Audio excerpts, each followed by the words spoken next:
Ben, I'm conflicted. Tell me more. So I know that I'm supposed to feel bad. Bad? Oh, because the Giants lost the series. Well, they lost the series. And logically, that makes sense to me. But we scored 19 runs, Ben. Oh, yeah. And 25 hits, yes. Ben. And most importantly, it happened on Sunday. Yes. Okay. Right? I see where you're going with this. Like, but if you put the Sunday game on Friday and then the Friday game today, then you would feel much different, right? Would I, though? Because 19 runs, Ben. That's really hard to just like forget. I mean, the potential is sitting right there. I can see it. Can you just imagine Bryce Eldridge hitting home run after home run? JHL getting like 5 hits a game for the entire season? I can feel it, Ben. I know it's so close. It's so close. Okay, so why not, like, yes, and this is how you always do it. You assume that Tony Vitello is going to play Bryce Eldridge every day and that Buster won't just send him back to AAA for more seasoning. You assume that JHL will not have a 20-game stretch where he gets 1 hit or gets hurt. You assume that all of these bad things that happen more often than not will stop happening. So why is that any different now? I don't understand. You just be optimistic, Matthew, and just do what you normally do. You are the one that told me that past results do not predict future behavior. It works both ways. Okay? Oh, okay, so what you're saying is that just because the Giants were bad in the past doesn't mean they're always going to be bad in the future. This is what I'm saying. And 19 runs, baby. That is an omen. That is like we are headed in the right direction. I don't understand where the conflict is here. Like, I understand there's conflict between you and I. Like, you think that 19 runs in a game negates the negative 13 difference in the standings. Why, where's the conflict here? Well, I am a smart guy. I get carried away and right. I start to get excited about things, and I'd much rather be excited about the potential than just sit here and stew on the past. So I'm conflicted because I know reality is staring me in the face, but 19 runs, Ben. I don't know what to tell you. Like, look, here's my concern. My concern, Matthew, is that a week from now, after they've gone 1-6 against the Brewers and whomever, that you are going to be more heartbroken because of this 19-run game. I feel like if you're conflicted, you should listen to your inner Ben and push those positive feelings down and wallow in the pain. But if you don't want my advice, maybe we should ask Bob. Bob, what do you think? I think you're idiots.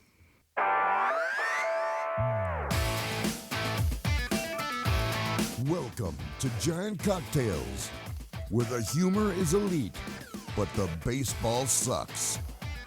Oh yeah, here are your hosts, Ben and Matthew Henry.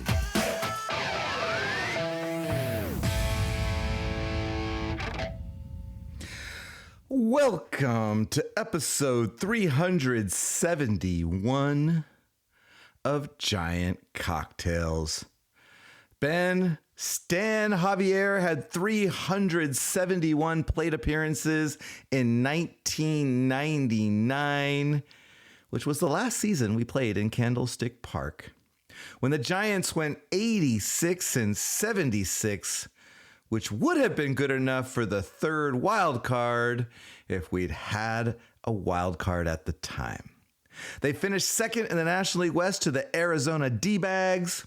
In case you didn't know, Javier was a 35-year-old reserve outfielder on a team that featured J.T. Snow, Jeff Kent, Rich Aurelia, Bill Miller, and of course, Barry bonds.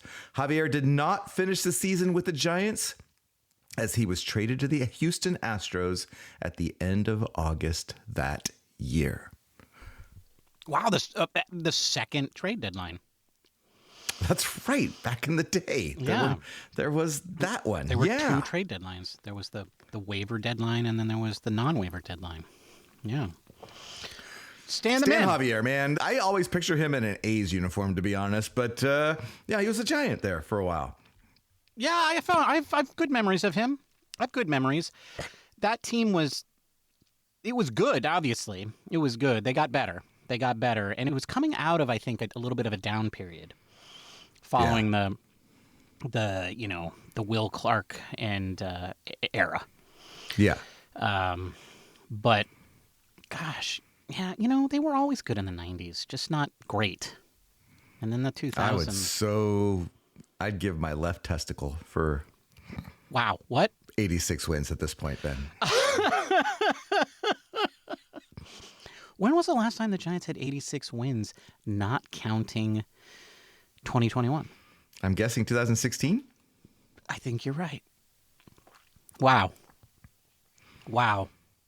We're really lucky we had 2021. Really lucky. Like, what a just an unbelievable blip of goodness. Wow. Enough with the banter. Let's talk cocktails. Let's talk cocktails. What are you drinking, Matthew? Bob, I'm drinking a cocktail called Jitters. I didn't name it, but I find myself getting the jitters whenever the Giants have a lead kind of late in the game. So I thought this would be an appropriate cocktail. So I'll tell you all about it at the end of the episode. What are you drinking, Ben? Well, thank you for asking, Bob. That's very kind of you, Bob. I'm drinking a cocktail that I want to call a New York Sour, but I'm realizing I made a key change to the recipe. So let's just call it a Hoboken Sour. That's what I'm drinking, Bob. And I'll tell you what's in it at the end of the episode. Maybe I should have gone with Trenton. Matthew, there's a sign over the bridge that leads into Trenton that says, Trenton makes and the world takes. It has got to be the most depressing city slogan ever. Anyway, that's my random tidbit. Anyway, today is Sunday, May 31st, as we record this podcast. The San Francisco Giants went 1-2 this past weekend, bringing their overall record to 23-36, which is 13 games under 500, 11 games under homeostasis. It just keeps getting worse and worse.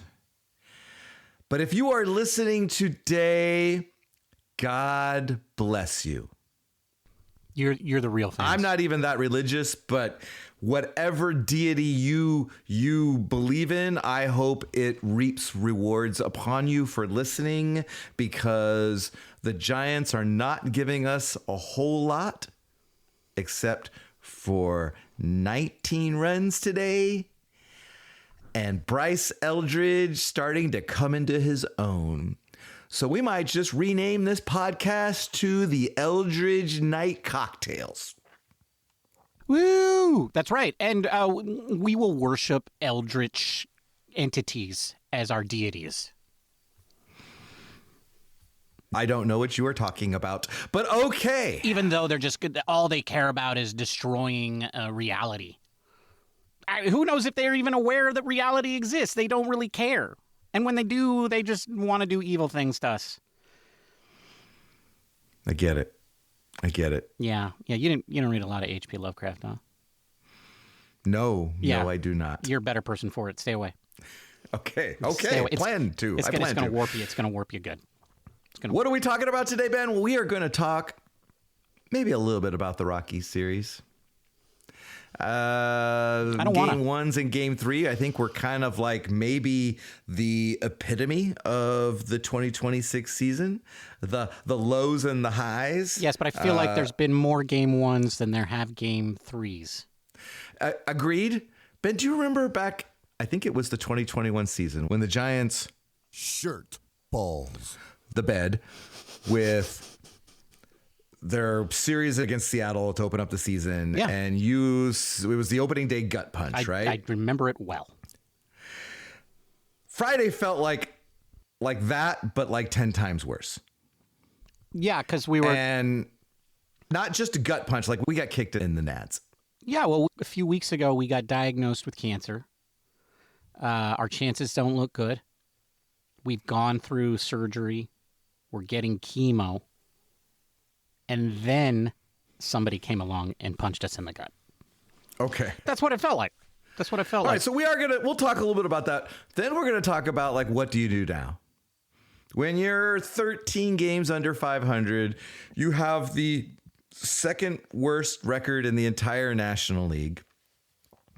What do the Giants do after that? So we're gonna speculate. We're gonna do a little discussion on that. But first, Ben, maybe some tidbits. Woo, tidbits! Matthew, Woo! There's a sign on the bridge into Trenton. Oh, no, wait, I already did that one. You already did that. We don't need to do that tidbit again. The Giants hit 68 doubles this month, which is a franchise record. Yes. Ooh. Can I make this a bad thing? I hope you will. I was going to ask, how does this make you feel? Okay. I am sure you're going to turn it into a bad thing. So please, I step away and give you the mic. It makes me mad. Because you know why they hit so many doubles? Because they're just not strong enough to get it over the fence. That's right. They got bottom of the wall power, Matthew. That's what these guys got. Which is slightly better than warning track power. It is true. But you know what? This might be a recency bias. I might only think that because of what happened in Colorado this weekend. How many balls did those guys hit off the wall? And the irony is, one guy thought he hit a home run. It was off the wall. And if he had been running, it would have been a home run because he still turned it into a stand-up triple. Yeah, Mr. Hip Thruster. Maybe you should have thrust those hips around the bases. One of the doubles that I thought was interesting was created by replay. So, we're finding all new ways to hit doubles. It was landed on the line. The umpires called a foul. They asked for a review. It landed on the line. So they placed him at second base. Right, because that's where he would have been. That's where he would have been. It was a judgment call by the umpires. Right. Exactly. And they are infallible. They are I was going to use another F word, but infallible it is. Matthew, infallible is an I word. But continue. Okay. Roster changes. There were quite a few of them. Okay, hang on. I'll be back in 20 minutes. Maybe you need to rub on your hamstring. Wait, what, Matthew? This is a family show. Is your hamstring a little sore?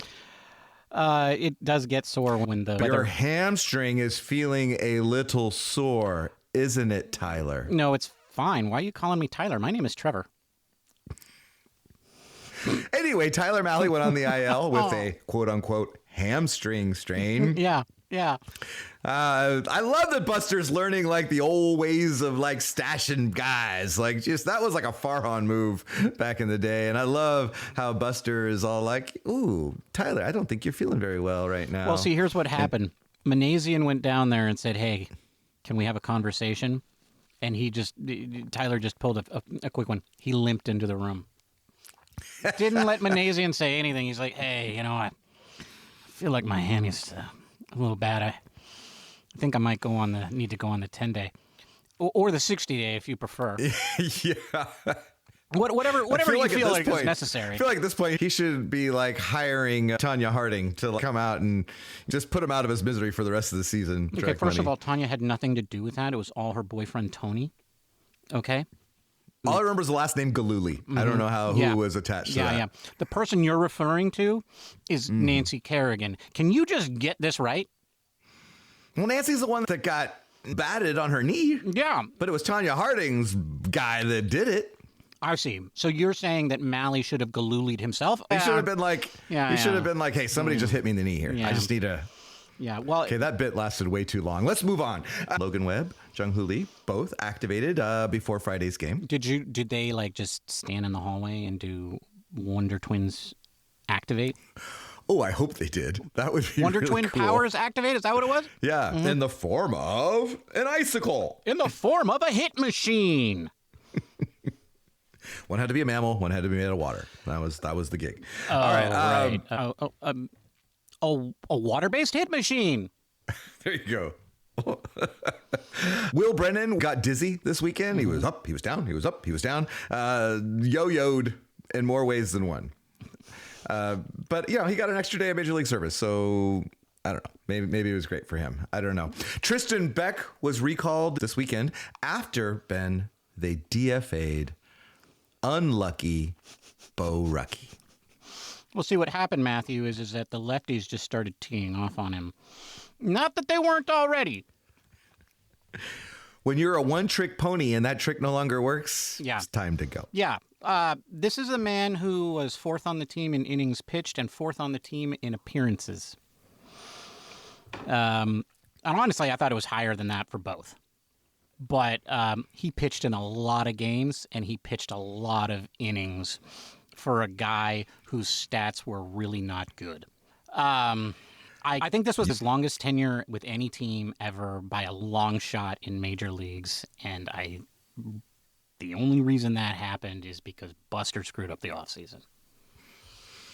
We'll talk about that in a little bit. Sure. Hold on to that All thought. right, okay. But Bo Rucky's DFA opened the door for Double-A outfielder Jonah Cox. I did not see this one coming. He did not stop at Triple-A, Ben. No, he didn't. I thought that's what they all had to do. I thought they had to spend like a season in single ball, Yeah. a season in Double-A, Yeah. a season in Triple-A, Yeah. and then if they're not quite good enough, then like half a season in Triple-A, and then only if they're desperate, then you get called up. Isn't that how it works? Yeah, I think you just answered your own question with I the did. last I word did. there. They're that desperate. They are that desperate. This is desperation. They called up a guy who plays with his hair on fire, and that's apparently what Buster likes. That's why we got Drew Gilbert. That's why we got Harrison Bader. Like, that's the kind of player that Buster likes, and that's why he's here. And also, he's fast. And so, because I think he got tired of people making fun of the Giants not stealing bases. So they went and, got a guy who's really, really fast. Now, I will say Jonah Cox didn't get enough seasoning. Like what happened there? Like all this back and forth was seasoning. You know what this does remind me of, though? It reminds me of Wade Meckler. Oh, I don't want to talk about that guy. The guy who's hitting 308 for the Angels right now? I don't want to talk about it. Okay, all right. But needed some more seasoning. Yeah. And then finally is kind of actually doing okay in his major league job that somewhere else. But I worry that Jonah Cox got rushed up because they wanted an extra bat. They needed an extra bat. They're desperate. Because on one hand, we are hearing that guys need seasoning. They need a little extra time. They need to do better. And then on the other hand, you're calling up a guy who's hitting 400 in Double-A because you need a little spark. What is it, Buster? What is it? Well, I'll tell you this. Maybe they did the math, Matthew, and they realized that by the time they got him in, he spends a full season at Double-A, then he spends a full season at Triple-A, and then he has his season where he doesn't start with the team, but he gets a couple of, up and down calls, and then the next season he's in the mix to make the lineup, and then the season after that he's actually on the team. He'd be 29. Or maybe he'd be 28. Whatever. The point is, the guy's old. He's like 24. And everybody stop saying Mike Yastrzemski. Okay? Like, he's the exception that proves the rule. Anyway, I'm on your side. We agree. I just, Jonah Cox, and we'll talk about his debut here in a second. But first, Ben, let's talk a little bit about the series. And I want to look at the bigger picture. I don't want to get nitty gritty on each game. So instead, let's focus on the fact that the Giants outscored the Rockies 28-22 in this series, Ben. Does the big picture mean that we can't mention that they lost the series? That's what it means. Yes, that's what it means. We're going to focus on some positive energy. We're going to focus on why we believe the Giants will just turn it around. That's not what the big picture means. The big picture is they out-hit the Rockies 46-37. They lost a game in the standings to the Rockies. Just go with me here on this one, okay? Oh yeah, they got a lot. They got a lot of hits. They got a lot of hits. And so many hits, in fact, that the 25 hits they had on Sunday was the 4th most hits in the San Francisco Giants era. Oh, we're fixed. And the 13th most hits in franchise history. It was a historical game. That's like once in a decade kind of performance. Exactly. That means we're not going to see another game like this for another decade. Sure. Yeah. That's what it means. Exactly. That's big picture, right? I do want to ask you about Jung-Hoo Lee. Okay, yeah, let's do it. Let's talk about Jung-Hoo Lee. He had a great series. Yeah. Comes off the IL, does the Wonder Twin activates with Logan Webb. Yeah.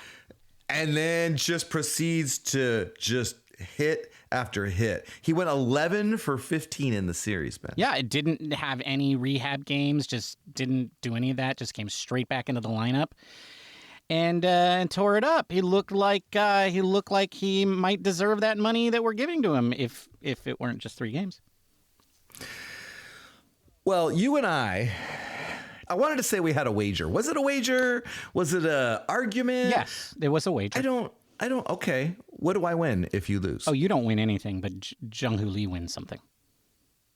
Okay. Well, if those who are listening don't remember, Ben and I had a discussion about Jung-Hoo Lee, and Ben said that he had to hit, was it 240, like league average or better? Yeah, I said that he had to be above average, basically, at batting average. Yes. For 3 consecutive months. Is what you said originally. Yes, but basically he has to do 81 games straight, where for each of the 27 game segments within, he hit over league average batting average, which right now is 239, one of the lowest batting averages since like 1964. So this is a pretty low target, JHL. Yeah, well, okay, status update. Yeah. I looked it up. Mm-hmm. The first 27 games of the season Jung-Hoo played in, he hit 287. Okay. So that is significantly above your 239 threshold here. Mm-hmm. He just played his 24th game in the next block because he missed some games on the IL. Yeah. Missed, 10 games? Yep. And he is, including today, he's hitting 304. Yeah. During that stretch. Yeah, and a lot of that had to do with the 3 games, but we'll add he was still well above 239 within the second. Going in, yes. And before Sunday's game, he was actually hitting 287, which was the exact number that he hit in the first 27 games. So he's been very consistent. Right. And now, because of those 5 hits, he's now up to 304 over the next 27 game block. Yeah, and I will add, he played amazing defense in this series. Like this series, he looked like the JHL that we all were promised, and that his salary sort of advertises. Here's the problem. He has to do it for 27 more games after this. Because like even if he goes 0 for his next, what, you said he done his 25 games now? Well, he's already locked in so he's got the first 2. He's done the first 2. So at the 4th game from now, that's day 1 of the next 27 games. And he has to hit above 239 in those 27 games to win the prize. And what is the prize again? What do I win? You don't win anything. You couldn't win this prize. You're ineligible. Okay. It's not like Are you sure I don't get anything? Like you don't have to drink a Negroni or something? No, I don't have to do anything. But you still don't know what JHL's getting. All right, I guess we'll find out over the next 27 Okay, you don't want to games. know? I'll tell you.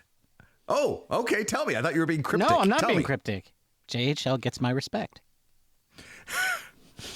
Okay. Do you see why you're ineligible?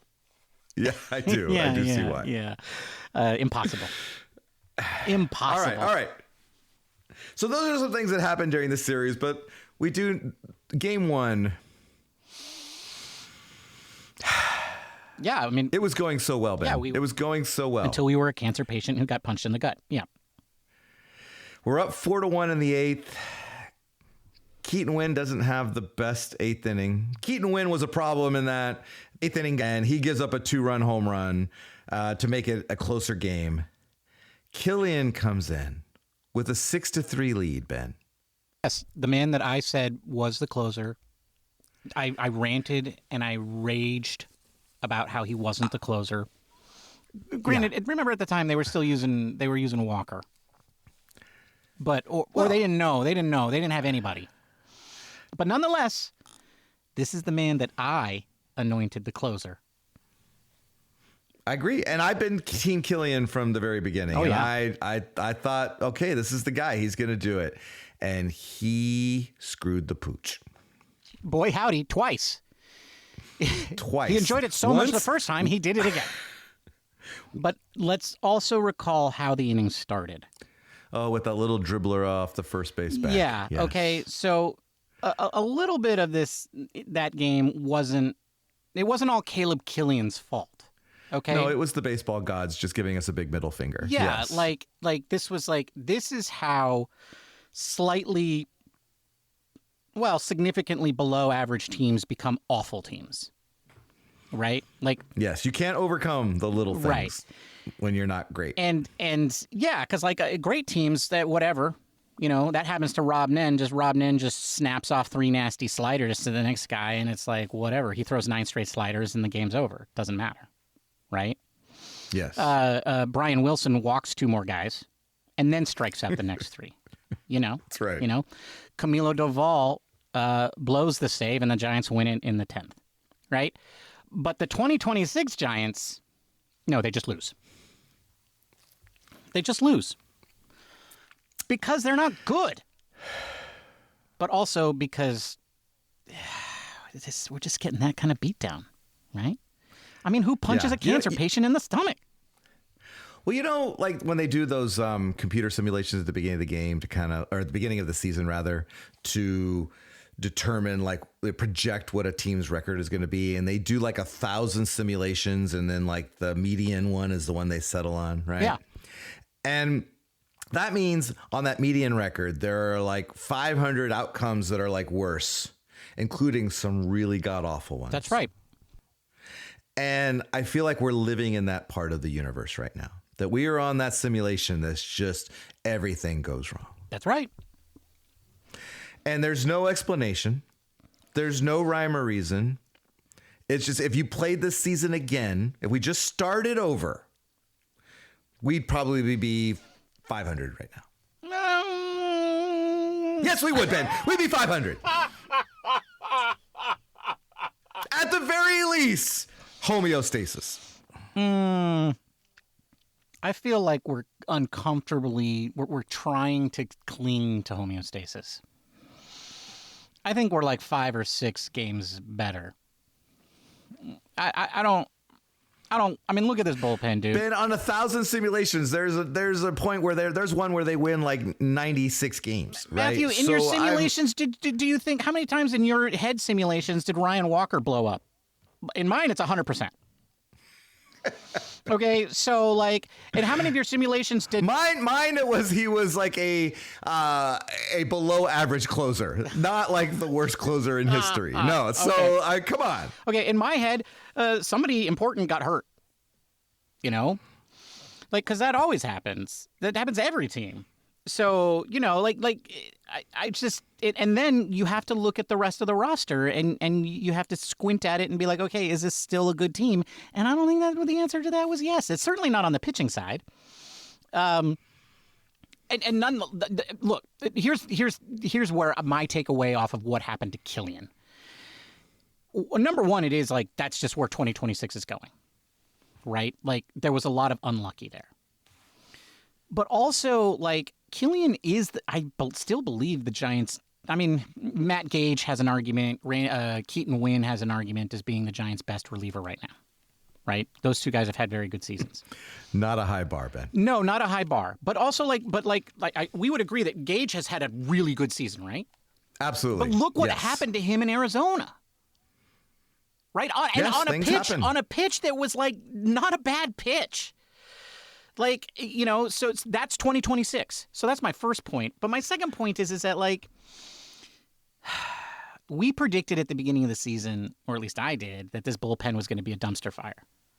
And I don't think the bullpen is a dumpster fire. It's not. And it was very, very good at the beginning. But then Walker imploded. Miller got hurt.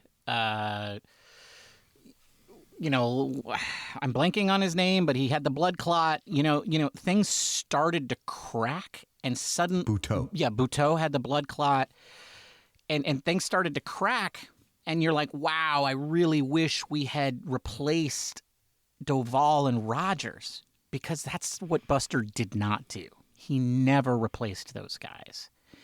That's right. So, Bob, whose fault is it now? Buster Posey. That's right. This is Buster's fault. He thought that he could just get by with the bits and pieces that we had lying around in the bullpen after getting rid of our two best relievers. One of whom he could have signed. This is true. This is true. And that is one of the glaring weaknesses of this bullpen, is that there is no 8th inning guy. There is no 9th inning guy. There's arguably not even a 7th inning guy. I mean, good teams have a set hierarchy where 7, 8, and 9, you know who it's going to be.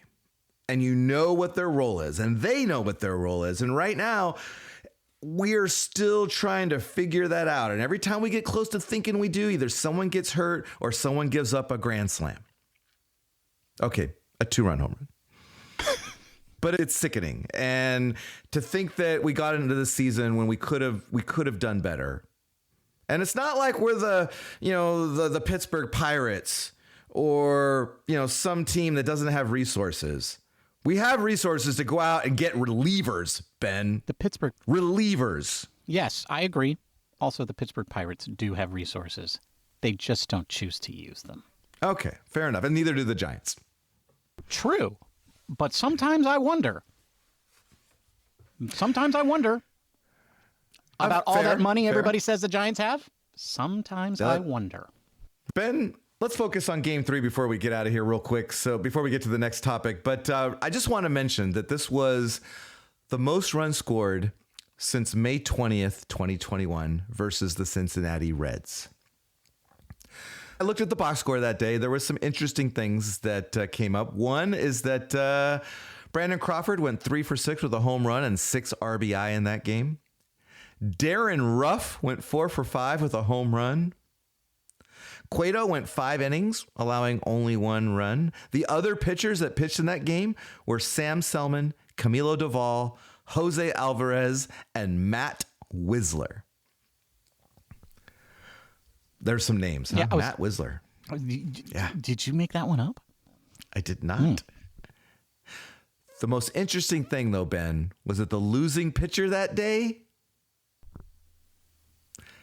Tyler Mahle. Isn't it ironic? Don't you think? Don't you think? 2 innings pitched, 7 hits, 7 runs allowed by Tyler Mahle. And now he's pitching for the Giants. Well, now he's got a little hammy string for the Giants. Yeah. Now he's getting massages on his strained hammy in the Giants training room. But yeah, you know what, Matthew? I also want to mention the Eldritch Knight was 4 for 6 with a home run. Free the Knight. I think they freed him, Ben. I don't. They can't put him back on the bench now. I don't trust Buster or Vitello. I don't trust them. I don't trust either of those dudes. Buster's going to be like, needs more seasoning. And Vitello's going to be like, I don't know. I don't like the matchup. Oh, fair enough. I can't even argue with on that because it's probably true. I do want to throw a little love to Jonah Cox. Casey Schmitz gets a hit in the 8th. He goes in to run for him and then just runs like a gazelle and scores a run, which was great. His family's all excited, cheering in the stands. It was awesome. Then he gets a hit, or gets an at-bat in the 9th inning against a position player who's throwing like 57 miles an hour. Yep. And he waits on it and lashes an opposite field double. Just like your drink. That's right. I made a double, and I'm drinking cocktail number 2. Yeah. I mean, I think that was a really gutsy at bat because, like, if you make your major league debut against a position player, and again, like, I do think he probably would have started if he hadn't showed up in Colorado at 10 o'clock in the morning with no sleep. I think he would have gotten the start, but he didn't. So his first at bat's against a position player. He has to get a hit. Now he's not the guy who's like, hey, remember how in your very first plate appearance you got struck out by a position player? He doesn't have to hear that. No. Yeah. So good for him. It is, yeah. Rafael Devers got the strikeout in the next at bat. Yeah. So that was okay. We need to move on. We do. We're like so short on time, and we have to fix the 2020. Well, no, we're not fixing it. We've agreed that it can't be fixed. We just lost the battle for last place of the National League. Now, luckily, we were 2 games ahead of the Rockies when the battle started. But nonetheless, we lost the battle. The Rockies cut the deficit in half with their 2-1 victory in the series. They feel pretty good. They're chasing us down. They feel like this is the year where they don't finish in last place in the NL West. And I think they will have champagne in the locker room if they do that. So the season's over, right, Matthew? We're bad. We're bad, right? We're bad. And so what do you do now? And because we're running out of time, Bob, what do you think we should do? It's time for a lightning round. Oh, God, no, not a lightning round. I love the lightning round. All right. Ben, lightning round question. Do you trade your chips early or late? Early. The deadline is early August. We got, a couple month and a half. Where do you trade? Early. When do you trade? Early, right now. Early. Right now. Trade Arise. Trade Ray. Trade Harrison Bader. I know he's hurt. Trade Malley. Trade Hauser. And by what about Jung Hoo Lee? I haven't mentioned him. Jung Hoo Lee? You can't trade him. Well, you might be able to Yes, trade you him. can. No, I mean, I know you can, but would anybody want it? Dude, he's batting 287 and playing great defense. There's a market for Jung Hoo Lee. But he's got that player option and all that money. You got to wait until after the bargaining, after they get the floor. After we get the floor in, some teams will trade for him because they'll be like, I can give away a bobblehead and then I won't be under the floor. He'll go to the Athletics or the Vagabundos or the Pirates. I will counter that trading early is not ideal for some guys like Robbie Ray. 96 pitches today gets him through 4 innings. He faced 19 hitters and went to a 3-ball count on 10 of them. But how about this, Matthew? He could get worse. So if you sell now, you cut your losses. Okay. At this point with the 2026 season, sure, why not? But I also don't think there's any downside to like waiting. Okay. All right. Okay. Now, what's another option? What can we do, Ben? We could call up the young guys. Yes. Who do you call up? Well, I think you call up the guy from AA, Jonah Cox. Well, okay, so we called up Double. Okay, so here's my question. Lightning round, I guess. Do you pick the guys with the high pedigree or the high performers, right? So there's the guys that you measured the lengths and the girths, and you're like, this guy's going to be good.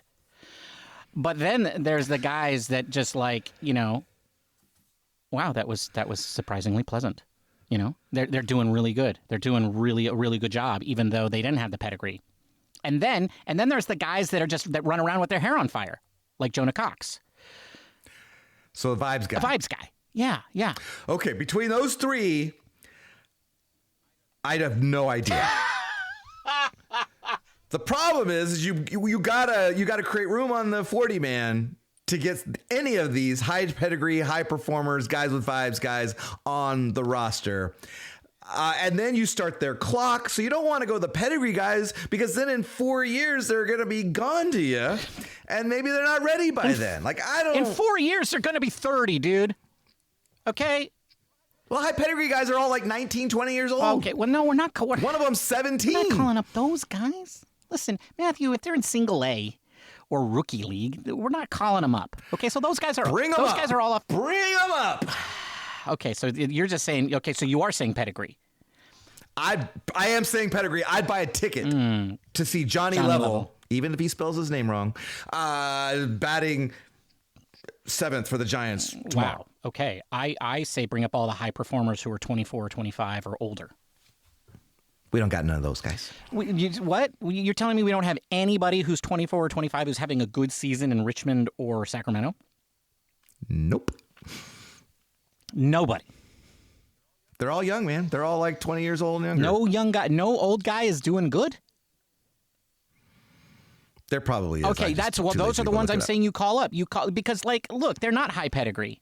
You bring them up, you throw them on the Barbie. You see if they sizzle. If they don't sizzle, you option them back, and then when you need room on the 40, man, you DFA those guys because they're probably not going to get claimed by anybody. That's what I'm saying. Just call up everybody who's like, I'm never going to get a chance or never gave me a shot. Give them a shot. That's what I'm saying. Okay. Find a Rocky Balboa in there. What if we just pick guys with the weirdest names? Oh, damn. That was an option? Why couldn't it be? I mean, it's better than any other option, right? I mean, just as wait, sure, why not? Are you saying that's why Jonah Cox was? Could you imagine that the headlines when they say giant cocks thrusting in the outfield? I can imagine Buster Posey thinking that as he's giggling to himself. I think the marketing team is going crazy over that possibility right now. While he's writing the emails, I know the PR team is going crazy. You heard it here first, folks. Giant cocks thrusting in the outfield. All right, well, but there are lots of other names, Ben. Lots of other names in our organization that we should consider bringing up. Okay, who? Braxton Roxby. Ooh, I like it. You need guys with 2 X's. I think Nick Zwack. Ooh, the Zwack attack. How about we have that tugboat guy? You know what's his name? I can't. It's a tugboat. Tugboat. That's it. Yeah, that's it. Yeah, call him up. I do remember that his first name is Matt because of reasons. Yeah. But Matt T. Tugboat Matt is probably T. Tugboat. what his name that is his name. Yes, yes. How about a guy named Jansel? Jansel.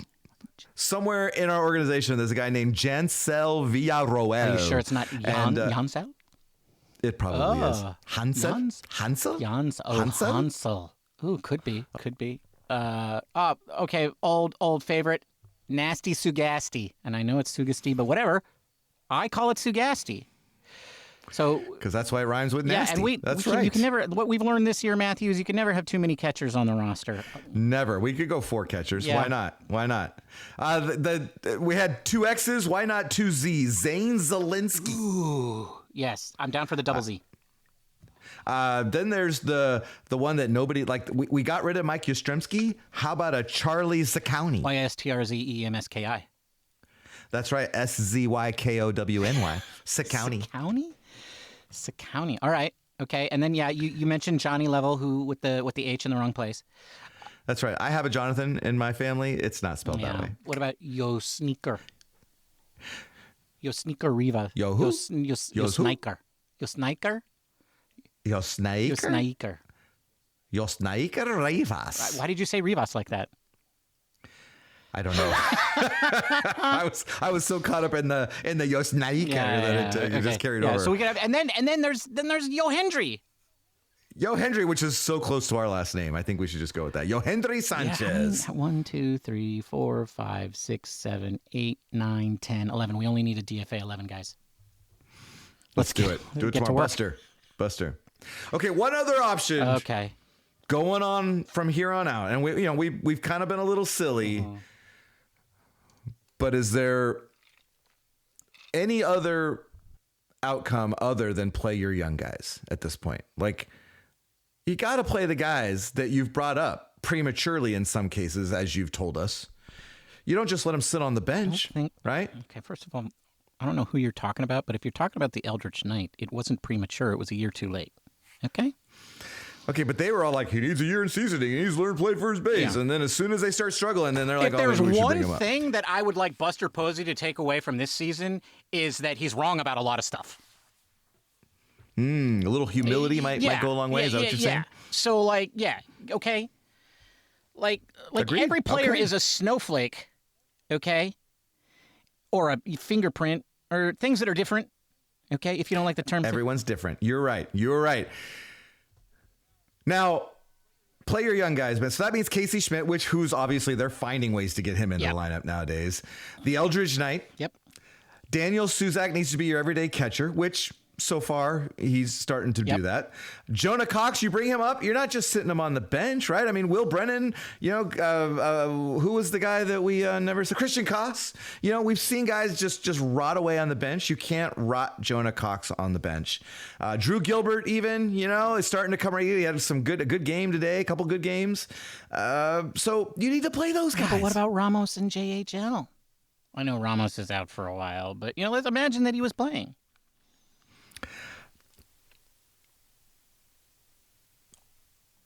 This just popped into my mind, and I'm going to say it. Trade him. Trade Ramos? Trade Ramos. Oh, you are fire sailing. You are fire sailing. Also, there's something that you said that just, you don't want to rot your Cox on the bench. I stand by what I said. Just pointing that out. Okay, Ben. I think we need to wrap this up. We're way over. So we have gotten through the gauntlet of Colorado, and we got a cushy 4-game set going to Milwaukee against the Milwaukee Brewers. The Brewers are, checks notes, 35-21. Dude, blow out my eardrums. They are first in the National League Central. Yeah. You know what's interesting, Matthew? They've played 5 games less than the Braves. That Midwestern weather, man. And you know what? They have a dome. So, what are those all away games? That means they got to travel a lot to make up a lot of games. And those games are going to matter because they're going to be a playoff team. So, time's going to come back for the Brewers. But whatever. Tell us about the pitching matchups, Matthew. This is what I'm really curious about. Because, there's this kid, this phenom, this really good pitcher for the Brewers, and we're playing them 4 games. Is there a chance we're going to see one? What's his name? Unfortunately, there is a chance. So June 1st game is Landon Roop against Shane Drohan. June 2nd is Trevor McDonald, E-I-E-I-O, versus one Kyle Harrison. Dude, this is 2026. You know what's going to happen, right? Oh, we're going to get perfect game. Yeah, and Devers is going to strike out 6 times in a perfect game. It's going to happen. It's going to be some kind of record, but it's going to happen. Then on June 3rd, Logan Webb versus Coleman Crow. Logan Webb had a pretty good start on Friday, but was a little wild and couldn't finish 5 innings. Then June 4th is Adrian Hauserdy's Nuts versus one Brandon Sproat. Sproat? I like Sproat. Sproat sounds good. Yeah, I'm sure it doesn't sound good, but I'm sure that's probably the way it sounds. I think we're going to have a lot of Sprout all over our Hauserdy's Nuts. Oh, yeah. Isn't it time for the booze, boys? Yes, please, Bob. What are you drinking, Matthew? Bob, I'm drinking a cocktail called Jitters. What's in Jitters? It's 3 ounces of white rum. I am using Planteray 3-star. 1 ounce of lime juice, a ½ ounce of white crème de cacao, and a ½ ounce of simple syrup. It's a daiquiri-esque cocktail. You're going to shake all those ingredients until well chilled, strain it into a chilled coupe glass, and garnish with a lime wheel, and you have a very delightful cocktail. So that's what I'm drinking, Bob. Jitters. That's a tasty cocktail. Yep, it is, and I finished it a long time ago. What are you drinking, Ben? Thank you for asking, Bob. That's very kind of you. Bob, I'm drinking a cocktail that I wish I had called Rot Your Cocks, but instead I called it the Hoboken Sour. What is in a Hoboken Sour? Well, it's a New York sour, except you make it with lime juice. Why did I make it with lime juice? I don't know. Like, I was just on autopilot, and I squeezed the limes, and I did all of that, and then just as I was assembling it, I was like, why did I choose limes? I don't know. That's what I did. So it has 2 ounces of bourbon, an ounce of simple syrup, an ounce of lime juice. Again, adjust those ratios to your preference. Drop them both down to 3/4 of an ounce. Drop 1, drop 2. Whatever you want. Combine those in a shaker with ice. Shake them until they are well chilled, and then strain that into a rocks glass with fresh ice. Then take a bottle of red wine, something fruity and jammy. I'm not a wine expert, so I don't know what that means. But A nice Cabernet. there you go, a cab. And then you pour that over a bar spoon so that it flows lightly and gently and kind of in different streams onto the top of your cocktail and creates what's called a float. And that is how you make a Hoboken Sour. And that's what I'm drinking today, Bob. The Hoboken Sour. That's a tasty cocktail. It's a wonderful cocktail. The one thing I would say when you're drinking it, take a deep pull. You got to get all the way through the wine float to get some of the whiskey sour, especially in those initial sips. You can also give it a stir with a bar spoon or your cocktail pick or whatever. And some cherries wouldn't be wrong as a garnish. Anyway, and that's a wrap. Thank you for joining us. We will be back on Friday after the Giants finish their 4-game set against the Brewers. I don't know how it's going to go, folks. I don't know how we're going to feel about that. So if you need some emotional and moral support before the series is over, but really want to be ignored and rejected, feel free to reach out to us on the social medias where we go by the name Giant Cocktails, and we'll be sure to ignore you for a couple of months. But if you don't have the time to do that or you don't want to do that, do be sure to leave us a positive review at your podcasting platform of choice, such as Apple Podcasts or Coxify. And remember, it's not a positive review unless it is what, Bob? It's not positive if it's not 5-star positive. That's right. Matthew, it's been great talking San Francisco Giants with you, even though they're almost worse than the Rockies. Until next time, cheers, my friend. Cheers, Ben. Bye, everybody. Goodbye!